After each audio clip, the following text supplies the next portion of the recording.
Okay, so in this lecture we talked about endocrine pathophysiology, and we started by talking about the stress response, which this is just the body's response to things that have the potential to alter homeostasis.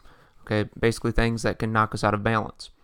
And we respond to stress with both a neurological and hormonal response, and these are very tightly related to each other. You can't really have one without the other. So let's talk about the neurological response first. So this is going to be involving the sympathetic division of the autonomic nervous system, and we've talked about those effects before. The cerebral cortex, which is important for all of our higher cognitive functions, of course, will be involved. It's how we kind of process the stress. The limbic system, this is really a combination of different areas of the brain that are dealing with things like anxiety, anger, fear, some of those other kind of primal emotions. And certain components of the limbic system will stimulate what's known as RAS, not RAS as in aldosterone RAS, but RAS as in the reticular activating system, which we need to be activated for alertness, to be conscious. The hypothalamus, we've talked about the hypothalamus a lot. The hypothalamus, of course, will release certain hormones, specifically CRH, that will kind of start the hormonal response to stress. And then the thalamus is like the traffic director. It's going to just kind of direct impulses to different areas of the brain. Okay, kind of tells things where to go. And this is kind of how all of this is related. The hormonal response to stress, this is primarily going to involve the control of cortisol via CRH from the hypothalamus, which will go to the anterior pituitary to stimulate the release of ACTH, which will go to the adrenal cortex to stimulate the release of cortisol. Also, the catecholamines like epinephrine and norepinephrine from the adrenal medulla will be involved here. And we know that those will basically act as neurohormones to kind of enhance the effects of the sympathetic division of the autonomic nervous system. So cortisol, we've talked about what cortisol does. It's going to increase the amount of available energy in the body, and it does that by releasing glucose, breaking down glycogen into glucose, also proteins to amino acids, and then fats to fatty acids, and puts all these in the blood. It just gives us a rich amount of energy if we need it. And we talked about pallor, of course, is common. That's because blood is going to be shunted from the skin to the vital organs of the body. So again, we know this relationship now.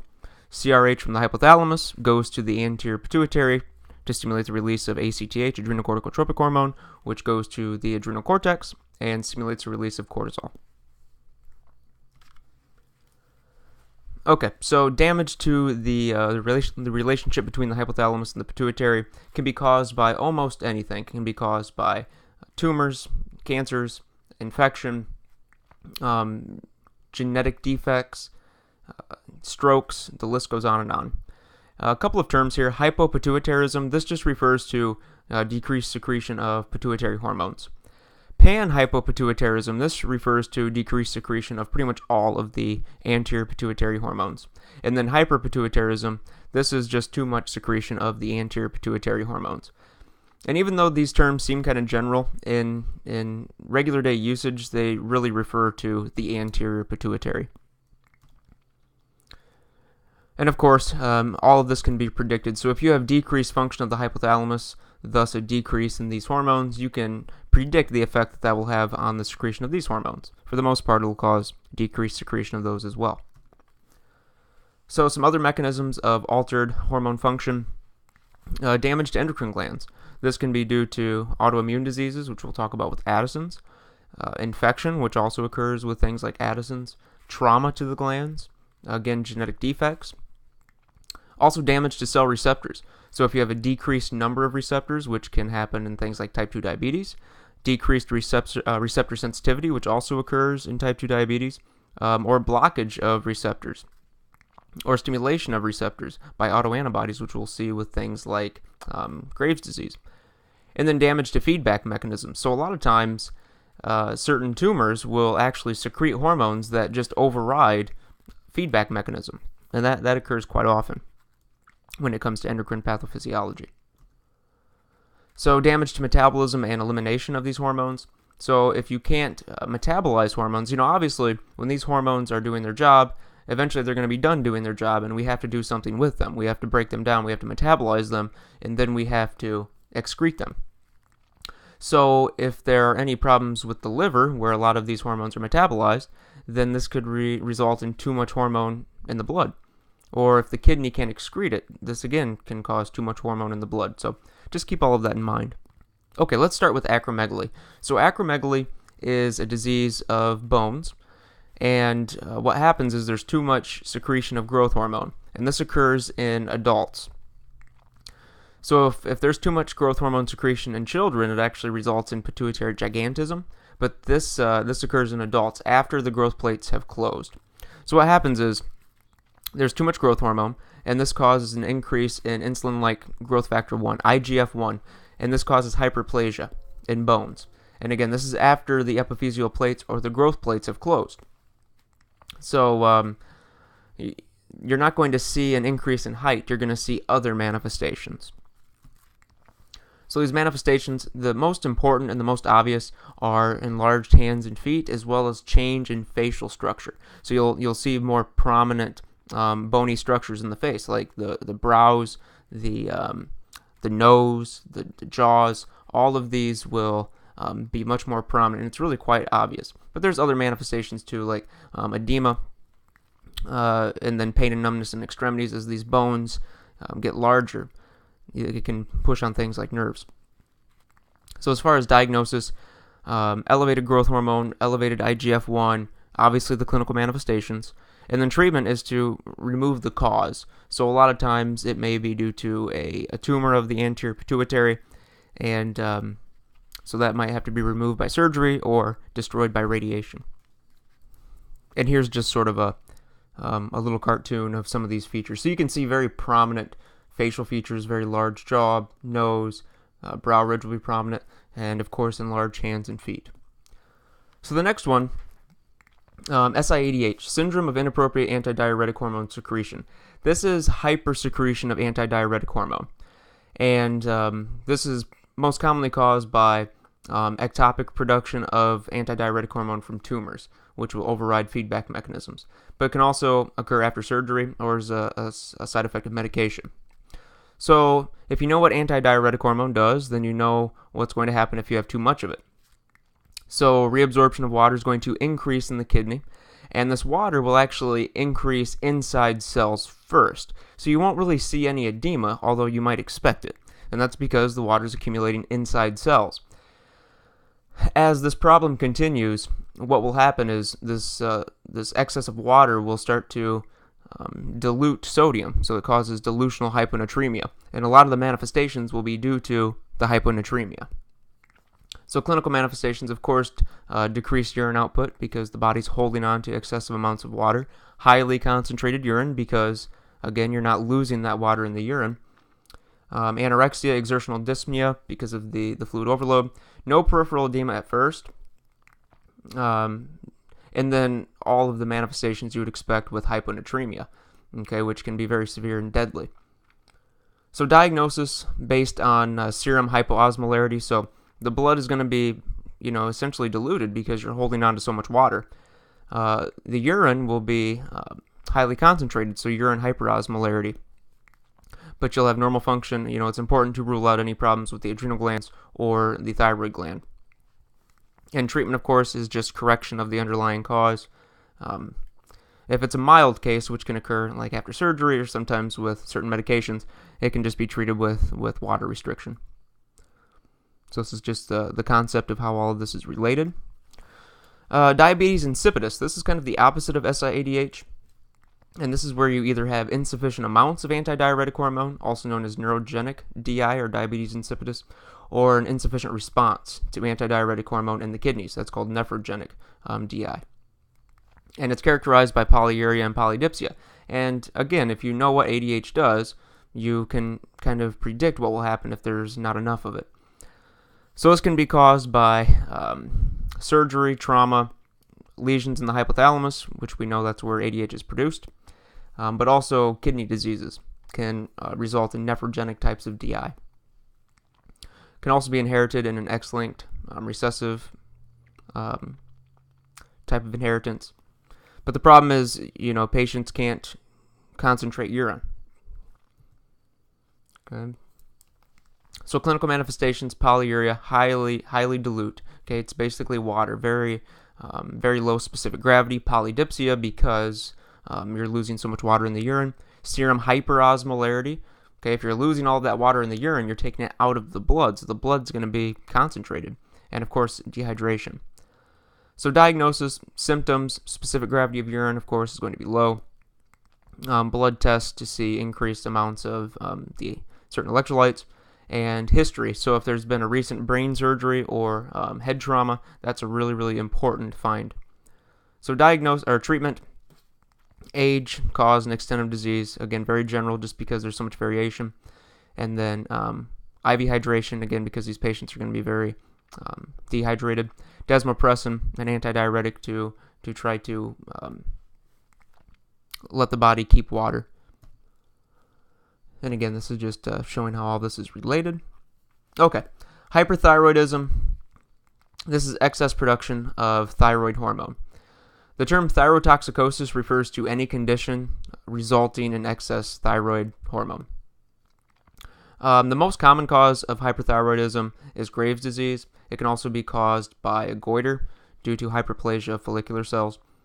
Secondary hyperthyroidism or central hyperthyroidism can be caused by a pituitary adenoma that is secreting excessive amounts of TSH. Clinical manifestations, general clinical manifestations: heat intolerance. So just remember, thyroid hormone increases metabolism in the body, so you're going to have increased intolerance to heat. Weight loss, again, increased metabolism. Tachycardia, diarrhea, and increased sensitivity to the sympathetic nervous system. And again, this is really the same slide. But here I mentioned goiter caused by follicular cell hyperplasia. I just mentioned that. Again, the general manifestations of hyperthyroidism, we just talked about that. Now, Graves' disease. Again, this is the most common cause of hyperthyroidism, and it's an autoimmune disease. And what happens is autoantibodies, which are antibodies that are specific for our own self-antigens, bind to thyroid-stimulating hormone receptors on the thyroid gland. So this basically just keeps stimulating the thyroid gland constantly. A couple of distinguishing features: exophthalmos, which is the eyes, and the pretibial edema. More common in women, which we know is characteristic of most autoimmune diseases. Thyrotoxic crisis, or a thyroid storm. This is a dangerous condition where there is a worsening of thyrotoxicosis, and this is most common in people who are either poorly treated, undertreated, or undiagnosed, especially if they're under some sort of stress. I talked about in class, you don't want to go up and try and scare somebody with Graves. Not that that's going to throw them into a thyroid storm, but, I just use that as an example.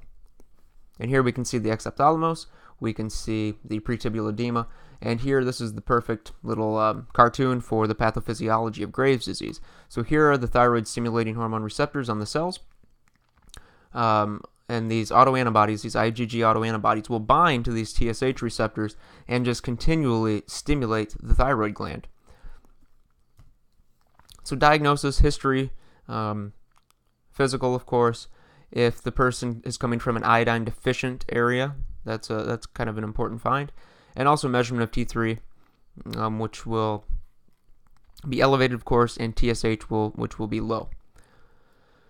So to confirm, an increased uptake of radioactive iodine is confirmed if that's because the thyroid gland needs more iodine.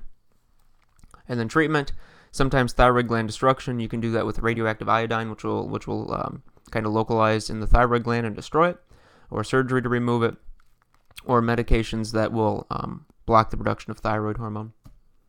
Okay, then we talked about hypothyroidism. This is just decreased production of thyroid hormone. This is the most common cause, or most common form of thyroid dysfunction, so it's more common than hyperthyroidism.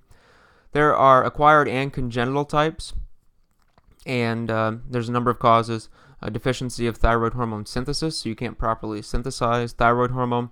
Destruction of the thyroid gland, which could be due to other surgeries or other pathologies that warranted the removal of the thyroid gland, or a problem with TSH from the anterior pituitary or TRH from the hypothalamus.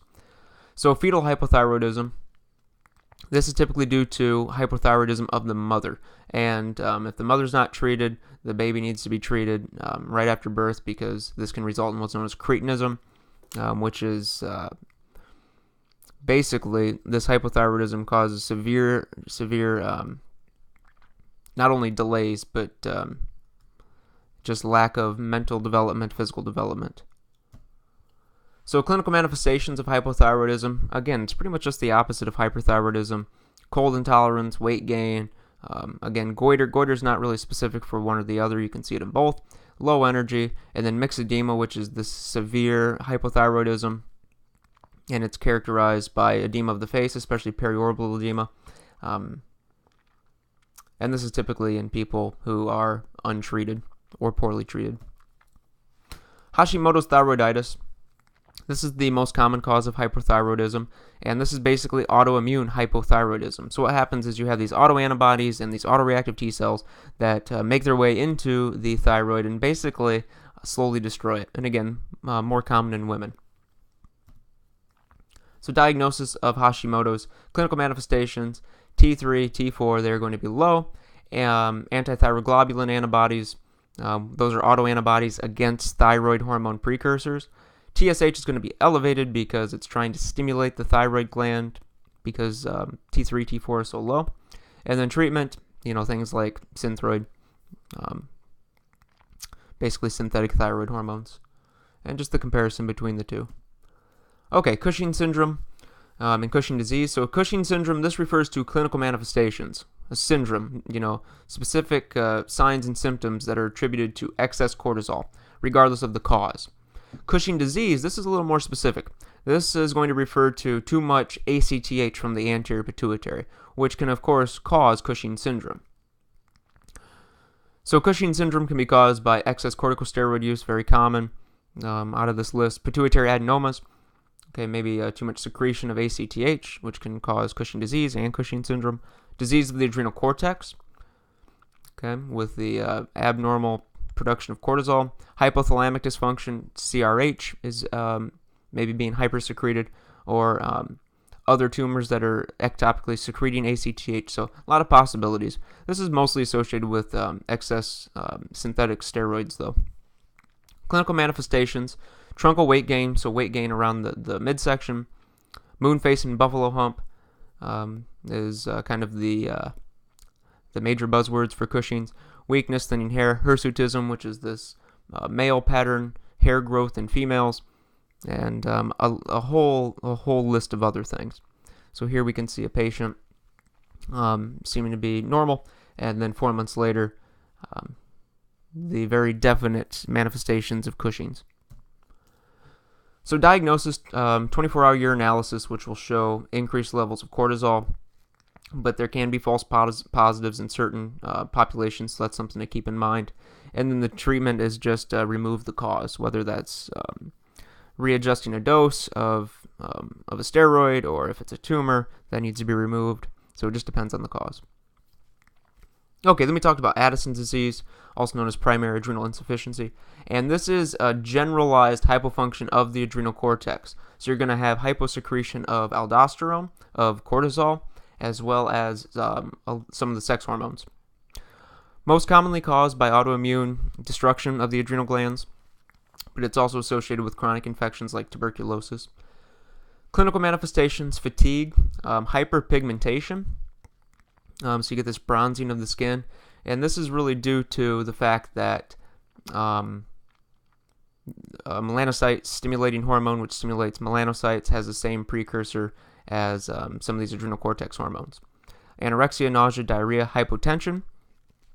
And the hypotension is because of the lack of aldosterone. So aldosterone, we know, is important for keeping sodium in the body and thus water, and that increases blood volume and blood pressure and all of that. So if that's not occurring, obviously you're not retaining the sodium you should, and hypotension results. An adrenal crisis, this is when hypotension will actually progress to shock. And of course, this is a medical emergency. So diagnosis, clinical manifestations, history of infections or anything like that, family history. but also electrolyte levels. You're going to see hyponatremia and hyperkalemia, and again, this is due to the lack of aldosterone. And then low cortisol after administration of ACTH. So if you administer ACTH to a normal person, you're going to expect cortisol to rise. But in these people, it won't, because the adrenal glands have probably been destroyed, and therefore they won't respond to ACTH. So treatment, increase sodium intake to increase not only sodium, but also blood pressure, and then treatment for any infection. Okay, then we talked about diabetes. So a metabolic disorder in which either the body doesn't produce insulin or doesn't respond properly to insulin, and this causes hyperglycemia. Type 1 diabetes mellitus, in most cases, the beta cells are going to be destroyed by an autoimmune attack. So the beta cells, of course, produce insulin, and they are destroyed. We know the clinical manifestations of type 1 and type 2, polyuria, polydipsia, polyphagia. Those are kind of the cardinal signs of diabetes, but also weight loss.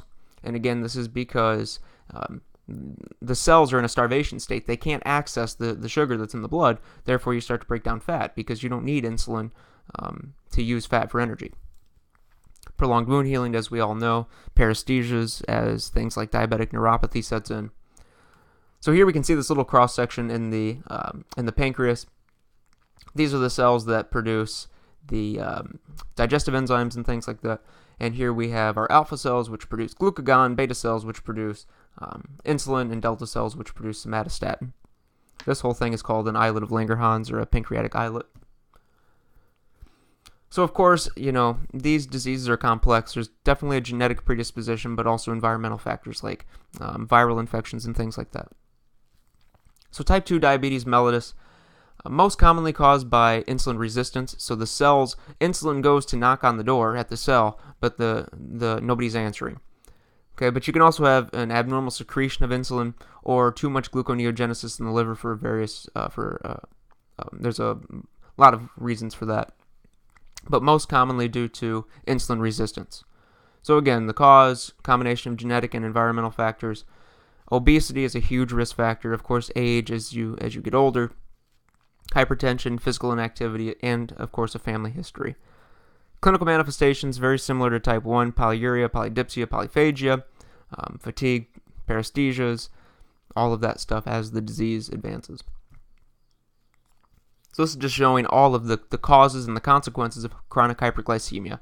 And I made a big point in class that chronic hyperglycemia is really, really hard on every single body system. That's because this is in the blood, and the blood is obviously going to every body system. So that's something to keep in mind. We talked about evaluation and treatment. So of course, type 1, certainly insulin administration because they don't have insulin, but also meal planning, exercise.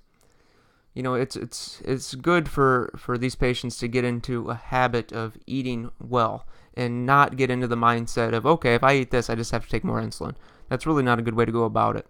And then type 2, diet and exercise works for a lot of people if they follow through with it, but of course there's a lot of medications such as metformin to help lower glucose.